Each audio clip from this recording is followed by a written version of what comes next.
चैतन्यं शाश्वतं शान्तं व्योमातीतं निरञ्जनं नादबिन्दुकलातीतं तस्मै श्रीगुरुवे नमः। नीलाम्बुजश्यामलं कोमलाङ्गं सीतासमारोपितभाग्यवान् पाणो महासायकचारुचापं नमामि रामं रघुवंशनाथं। वसुदेवसुतं देवं पंचजाणूरमर्दनं देवकी परमानन्दं कृष्णं वन्दे जगद्गुरु।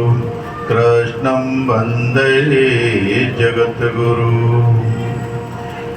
प्रेम से बोलिए श्रीमद्भागवत महापुराण की,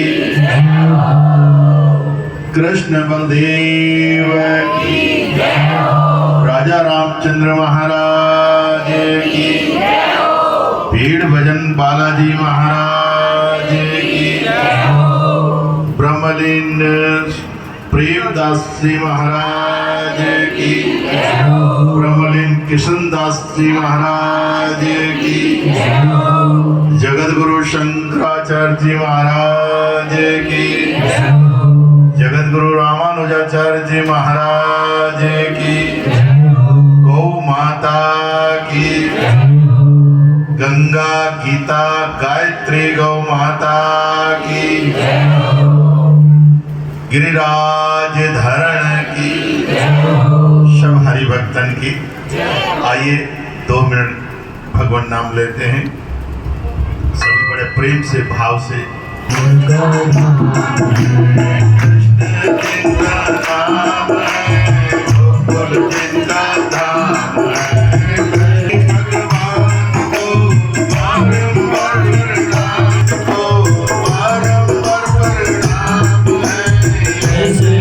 भगवान को बारंबार प्रणाम है। जसमति जिनकी मैया है, संत जिनके बाबा है। जसमति जिनकी मैया है, संत जी बाबा है।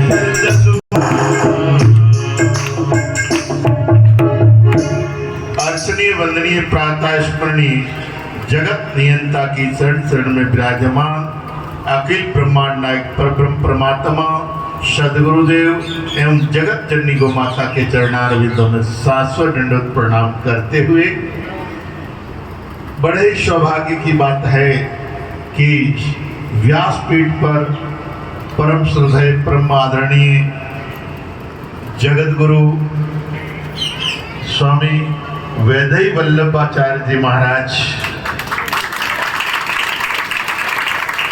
जो साक्षात भगवान रामानुजाचार्य जी का स्वरूप है,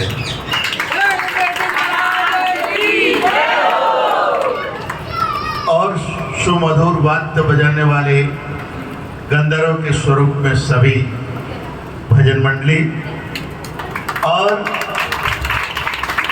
इस आश्रम से जुड़े हुए सभी वरिष्ठ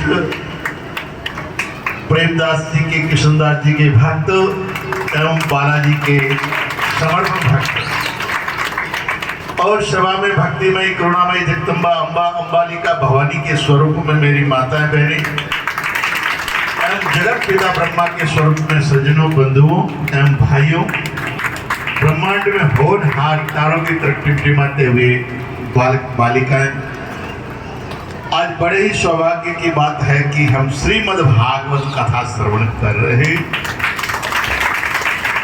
और श्रीमद् भागवत कथा कोई कथा नहीं है, ये श्रीमद् भागवत स्वयं भगवान श्री कृष्ण है, वांगमय स्वरूप है भगवान श्री कृष्ण का। और वही भगवान स्वरूप का जो वर्णन है, उनका वाग्मय स्वरूप भगवान रामानुजाचार्य के मुखारविंद से आप श्रवण कर रहे हैं। अगर भगवान राम के दर्शन करना हो, ठाकुर जी के दर्शन करना हो, तो रामानुजाचार्य भगवान साक्षात ठाकुर जी का स्वरूप है, राम जी का स्वरूप है। और देवादिदेव महादेव के दर्शन करना चाहते हो तो आदि गुरु शंकराचार्य जी के दर्शन करिए। शंकराचार्य के दर्शन भगवान शंकर के दर्शन है। सन्यासी का स्वरूप जो है वो साक्षात भगवान शंकर का स्वरूप है। और वैष्णव जगत गुरु वह साक्षात भगवान राम लल्ला का स्वरूप है। तो हम बड़े सौभाग्यशाली है कि साक्षात राम लल्ला के स्वरूप से भगवान कृष्ण की गाथा श्रवण कर रहे हैं। बहुत सौभाग्य है। मेरा भी आज पहला बार सौभाग्य की भागवत आपके मुखारविंद से बोलने का विचार नहीं था, सुनने का ही विचार था, क्योंकि आपकी कथा कष्टों को दूर करती है। ऐसे शब्द है आपके हीरो की तरह बरस रहे हैं। भागवत तो बहुत सुनी होगी आप लोगों ने भी। आजकल तो गली गली में भागवतें होती है, परंतु भागवत एक विद्वान से, और विद्वानों में भी जगत गुरु के मुखारविंद से सुनना बड़ा ही सौभाग्य होता है। कोई अनंत जन्मों का पुण्य उदय होता है तब जगत गुरु जी के मुखारविंद से शब्दों को सुनने को मौका मिलता है। और जगत गुरु साक्षात भगवान राम लल्ला, राम का स्वरूप है। और भगवान राम के मुख से शब्द निकला हुआ कभी व्यर्थ नहीं जाता है। और भगवान जो शब्द बोलते हैं उससे कल्याण होता है।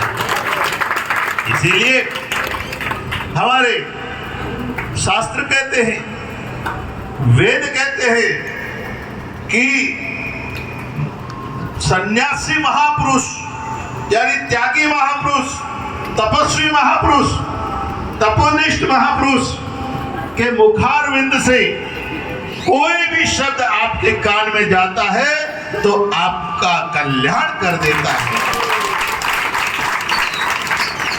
और बहरूपियों के कितने भी सुंदर स्वर हो, कितने सुंदर उसका रूप हो, कितना भी उसका चरित्रार्थ हो, परंतु वो कल्याणकारी नहीं होता है। और संत का कोई भी शब्द कल्याणकारी होता है, परंतु यहाँ तो संत नहीं, साक्षात रामानुजाचार्य भगवान के मुख से सुन रहे हैं।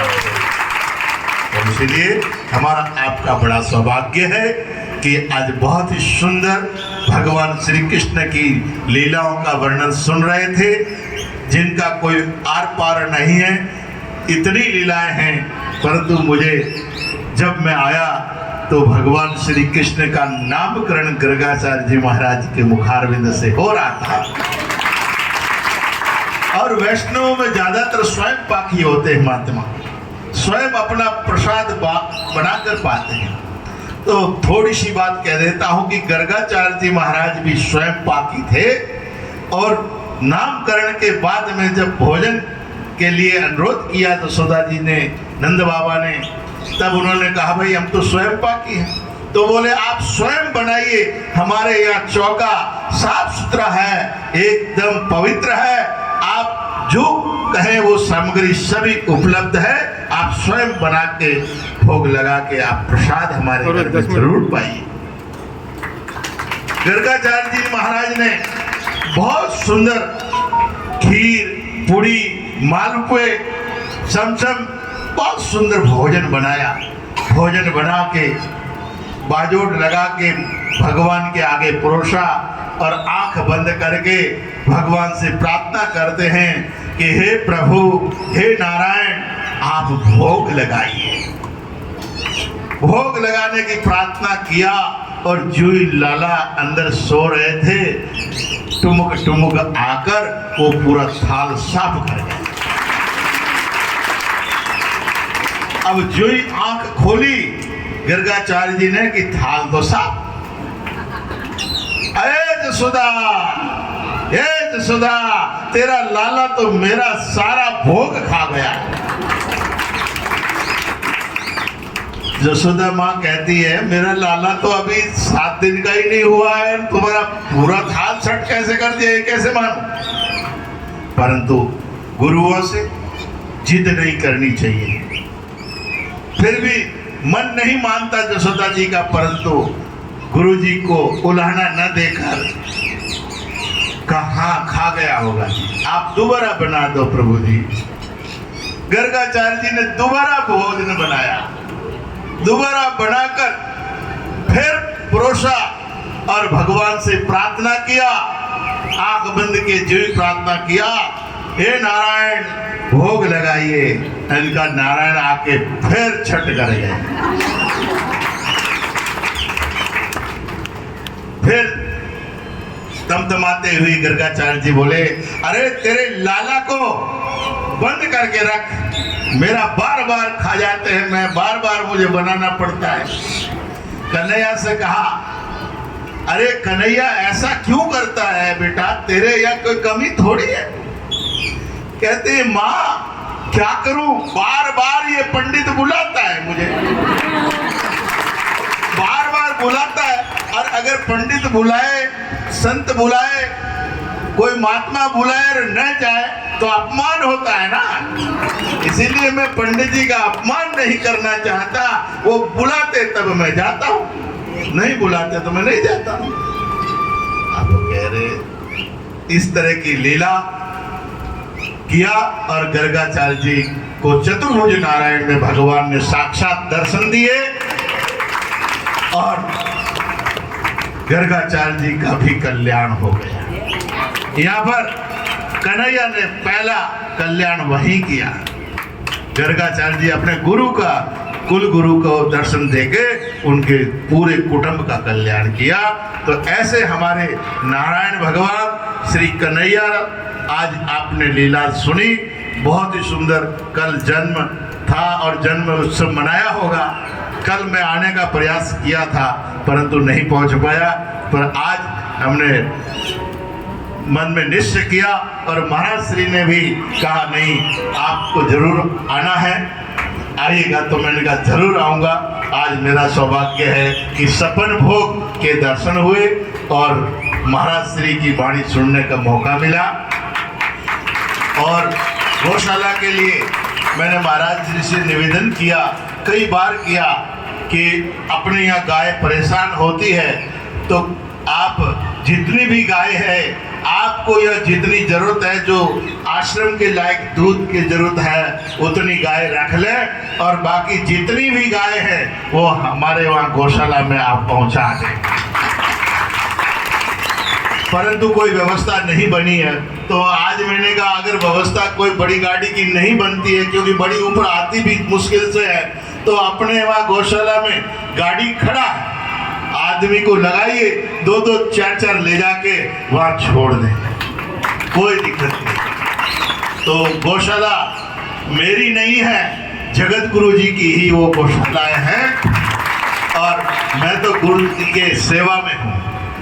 मैं तो केवल महापुरुषों की सेवा में सेवा करना चाहता हूँ, बाकी मालिक तो ठाकुर जी है और वो कन्हैया है और जगत गुरु है। तो इसीलिए आप सब से भी निवेदन है कि आप लोग कोई भी लूली लंगड़ी आंधी पांगली भी गाय कहीं भी शहर में आपको दिखती है तो आप पूछे, बिना पूछे आप वहाँ लाकर छुड़वा दें, बड़ी मेहरबानी होगी आपकी।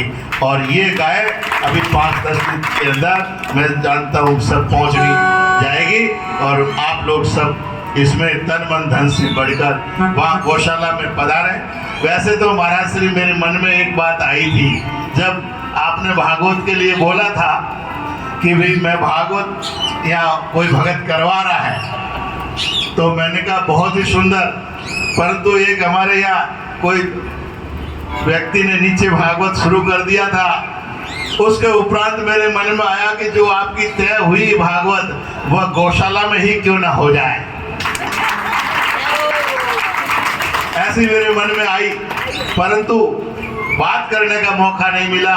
परंतु आज से कह रहा हूँ कि आगे कभी ऐसा मौका मिलता है तो महाराज श्री एक बार गौशाला के अंदर ही श्रीमद् भागवत कथा हो, जिससे कि ये सारे भक्त वहां पहुंचे और गौ माता का आनंद ले।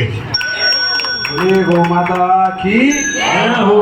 तो इसीलिए महाराज श्री की गौशाला ही है ये, वो सभी जगह जहाँ है वो महाराज जी की है।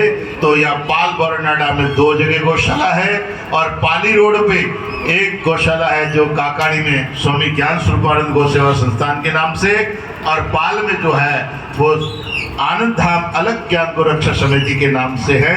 तो आप सभी की गौशाला है ये। यहाँ तो केवल महाराज जी इतनी रखे जिससे आपके आश्रम की व्यवस्था चल सके, अन्यथा सारी की सारी बात पहुँचा दे, यही मेरा निवेदन है। बस अब ज़्यादा समय नहीं लूँगा क्योंकि सपन भोग देखकर सबके मन में चूहे कूद रहे हैं।